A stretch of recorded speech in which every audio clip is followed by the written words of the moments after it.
He was known as the Indian Trader and the Conestoga Trader. William Sherrill Sr.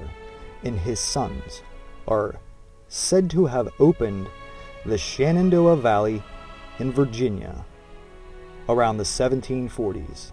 They went to the Catawba River area in North Carolina in 1747, which is now known as Sherrill's Ford, Catawba County, North Carolina.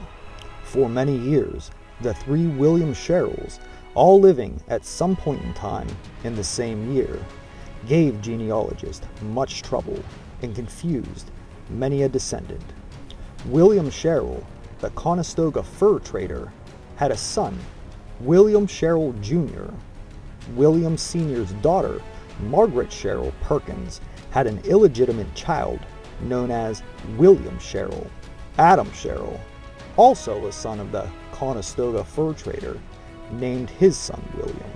That William is the story we find here today, a hero of the Battle of King Mountain, a man whose men helped defeat the British Army and whose army stood against and repelled Cornwallis out of the Carolinas for good, and led to the eventual surrender and defeat of the most powerful military to ever walk the earth.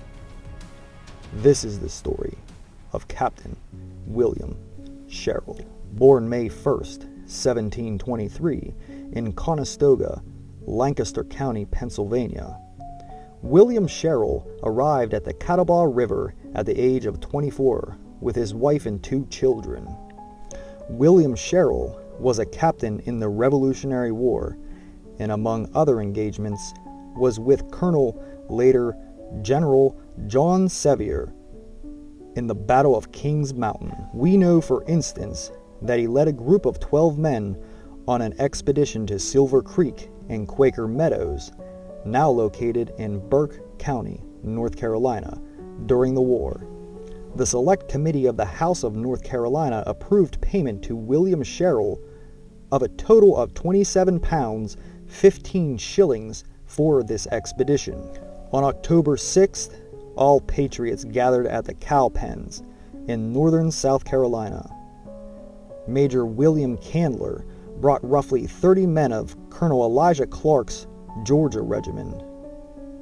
The officers gathered and traded what little intelligence of them had about Major Patrick Ferguson and his army. Colonel James Williams brought forth Joseph Kerr, a spy under Lieutenant Colonel James Steen, who had actually gone into Major Ferguson's camp the night before and knew the exact layout of the provincials and loyalist positions on top of Kings Mountain. It was quickly decided to leave the infantry behind and for all men with good horses to immediately ride, all night if necessary, to catch the enemy unprepared on top of Kings Mountain. Sadly, it rained all night and well into the next day, with the sun poking out soon after their arrival at their destination. The Patriot Army had arrived just west of Kings Mountain shortly after noon on Saturday, October 7th, was organized into 4 columns. The left wing was led by Colonel Benjamin Cleveland with 105 known companies, including 18 companies under Lieutenant Colonel Frederick Hambright of the Lincoln County Regiment Militia of North Carolina. William Sherrill was noted to be one of the 18 captains in this company.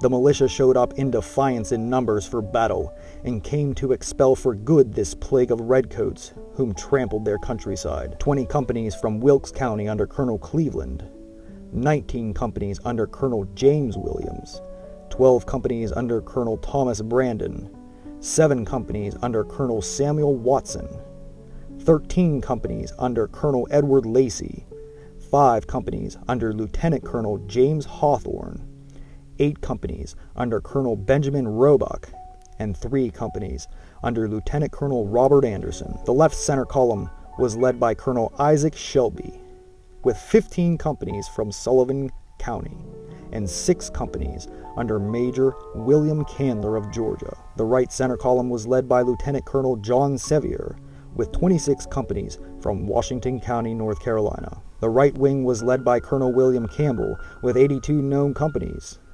including 14 companies under Major Joseph Winston, 21 companies under Major Joseph McDowell, 14 companies under Colonel Andrew Hampton, 13 companies under Lieutenant Colonel Matthew Brandon, 19 companies from Washington County, Virginia, plus 1 company of riflemen under Colonel William Boyer, also of Virginia.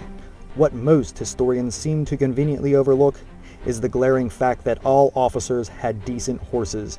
So at the Battle of Kings Mountain, the Patriot Army was made up of more officers than at a typical battle.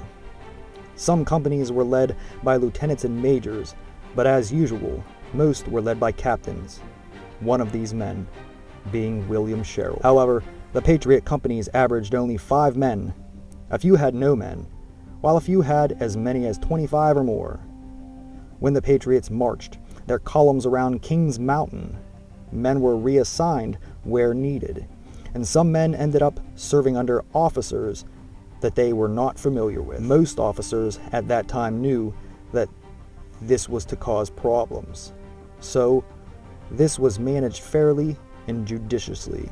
Seldom were North Carolinians assigned to serve under officers from South Carolina or Virginia, and vice versa, except for the North Carolina Company commanders and their men officially assigned to South Carolina, Colonel James Williams. There were a few other exceptions, but only when captains brought their entire companies with them and joined other colonels they had served with before. Since many officers on the western side of the Blue Ridge Mountains knew the nearby leaders so well, there was not a big problem exchanging men among Sullivan County and Washington County in North Carolina, and their neighbors in Washington County, Virginia. Many officers who started out as Virginians learned in 1779 that they actually lived in North Carolina. Quite a few retained their commissions from Virginia, yet were more than willing to serve under Shelby or Sevier, both from North Carolina. Similarly, many North Carolina captains had no problems serving under neighboring Virginia officers, such as Colonel William Campbell. Most accounts assert that all Patriots dismounted about a half a mile from their destination and began forming their columns, or wings, long before reaching the battlefield. Other accounts assert that most men dismounted just west of the mountain, and even other accounts insist that many of the field officers, majors, lieutenant colonels, and colonels, remained on their steeds until the last minute as they were going up the slopes. Whatever the case, the actual battle did not start until around 3 o'clock p.m. So, if the Patriots arrived shortly after noon, it took them quite some time to get their troops organized and deploy around the enemy. Some historians assert that Colonel Edward Lacey was given the honor of the first assault on the enemy, and that he had handled it quite well. Most sources, however, assert that Colonel William Campbell launched his initial attack early, even before the rest of the Patriots could get into position around the mountain. Colonel Isaac Shelby attacked soon thereafter on the opposite side of the mountain. Both were severely repulsed, but neither had serious losses. Colonel Campbell was repulsed a second time, but his men were steadfast and made it to the top of Kings Mountain on the third attack. By then, the remainder of the Patriot Army had made it to their designated positions around the mountain and were soon making their way up the slopes and pouring a galling fire into the exposed enemy's ranks. Major Patrick Ferguson made a daring attempt to break through with sword in hand atop his horse. He rallied his provincials several times, and most of the loyalists acquitted themselves fairly well. A few broke through the Patriot lines and made their escape to live and fight another day, but over 150 fell before an hour had passed. Ferguson was slain, and the battle was soon over. 163 provincials and loyalists were wounded, and almost 700 were taken prisoner. The Patriots had approximately 28 killed and 64 wounded. Interestingly, there were 3 known ex-Continental officers and only a handful of ex-Continental rank-and-file soldiers at this engagement on the Patriots' side. Additionally, Major Patrick Ferguson was the only ex-British regular on the battlefield. All of his officers and men were provincials from up north, or loyalists from South Carolina and North Carolina, with maybe one or two from Georgia. Soon after the Battle of Kings Mountain, 9 loyalists were hanged. One other was slated to be hanged, but he managed to escape.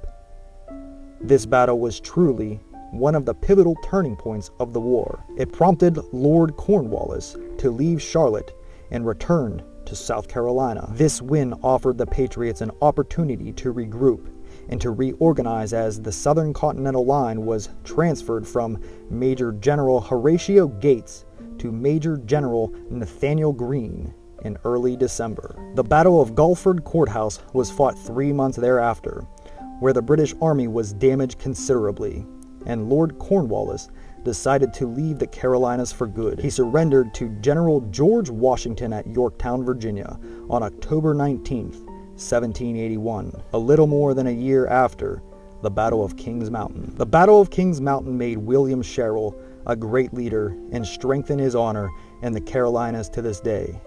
His death on December 31st, 1786, at the age of 63, in Lincoln County, North Carolina, was met with great reverence. He was laid to rest at Sherrill Family Cemetery in Sherrill's Ford, Catawba County, North Carolina, where his grave can be found this day. Our country today was built upon brave families like the Sherrill family and the men who fought at Kings Mountain. That allows us today as Americans to go out and freely explore the American frontier.